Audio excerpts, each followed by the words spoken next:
حسین علیہ السلام کے پاس خطوط آئے ہیں، یزید کے پاس بھی خط گئے، بھائی آج تمہارا حاکم ہے بہت سست ہے، بہت ڈھیلا، اس سے کچھ نہیں ہو رہا ہے، لہٰذا کسی تیز تلوار حاکم کو بھیجو، گورنر کو بھیجو۔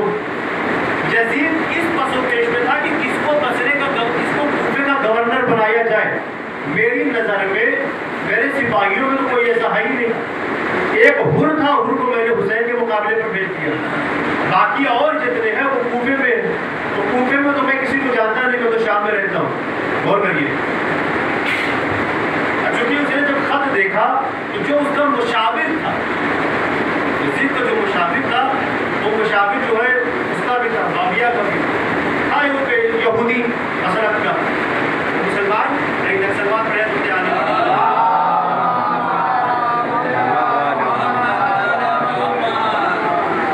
یہودی چونکہ دشمن ہے مسلمان کا، تو چاہتے ہیں کہ ان کے اندر پھوٹ ہو، یہ آپس میں لڑے مرے کٹے، تو اس کے دماغ میں ترکیب آئی۔ پہلے تو اس نے ایک جعلی دستاویز بنایا، اس نے یہودی نے جو یزید کو مشابہ تھا، اس کے بعد آگے کہنے لگا کہ میں آپ کچھ پریشان ہے یزید سے۔ کہا ہاں پریشان ہوں، کوفے سے خط آیا ہے اور وہ لوگ کسی نئے گورنر کو چاہتے ہیں، نئے حاکم کو چاہتے ہیں، کس کو بھیجا ہے؟ کہا اگر آپ میری بات مانیں تو آپ کے ابا حضور نے کچھ لکھا تو میرے پاس بطور امانت رکھا ہوا ہے۔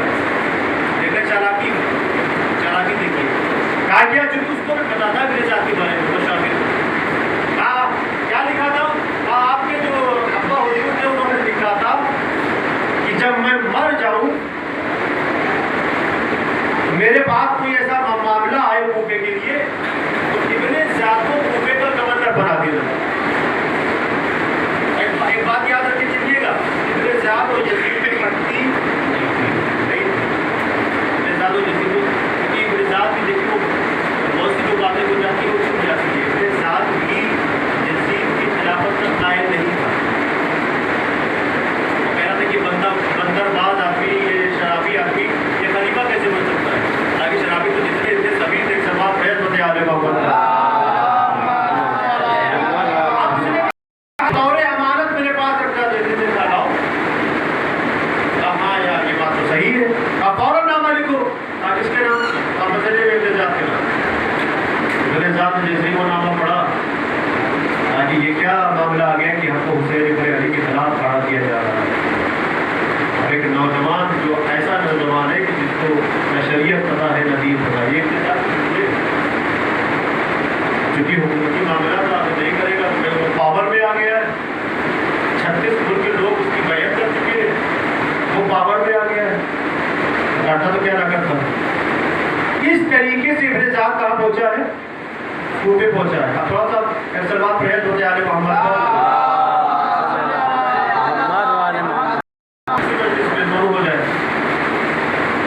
ابن زیاد جب کربلا کوفہ پہنچا ہے تو سب سے پہلے اس نے کوفے کو چاروں طرف سے پیک کر دیا،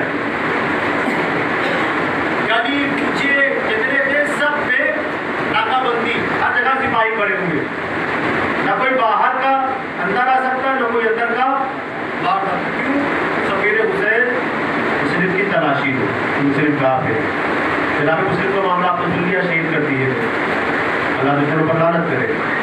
حانی بن عروہ شہید کر دیے، جناب مسلم عمار شہید کر دیے، رشید ہجری شہید کر دیے گئے۔ یہ سب کربلا سے پہلے ہے، یہ سب کربلا کے مقدمے میں ہے۔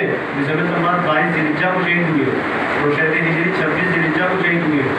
یہ سب کیوں شہید ہوئے؟ یہ سب دفاع جناب مسلم میں، دفاع امام حسین میں شہید ہوئے۔ غور کر رہے ہیں؟ جناب مسلم شہید ہو گئی تو اس نے پورا ماشاء اللہ لگا دیا، کیا تھا شب یاسین میں ماشاء اللہ کیسا لگایا ابن زیاد نے؟ ماشاء اللہ یہ لگایا کہ کوئی بھی مالک تلوار کے ساتھ کوفے میں نہیں رہ سکتا، اگر کوئی تلوار لے کے کوفے میں پکڑا گیا تو گرفتار کر لیا جائے گا۔ کوئی مالک اپنے گھوڑے پر سوار نہیں ہو سکتا۔ ہاں غلام کے لیے آزادی ہے کہ غلام پیدل لے کے جا سکتا ہے، لیکن مالک کو یہ پرمیشن نہیں ہے کہ وہ گھوڑے پر سوار ہو یا گھوڑے کو پکڑ کے ماشاء اللہ ہے، کیونکہ کو پتا تھا کہ کوفے میں حسین ابن علی کے چاہنے والے ہیں، اور اس لیے یہ ساری تقریریں اسی لیے کی تھی کہ کوئی کوفے سے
کہ آپ ملک کے رہ جانا چاہتے ہیں؟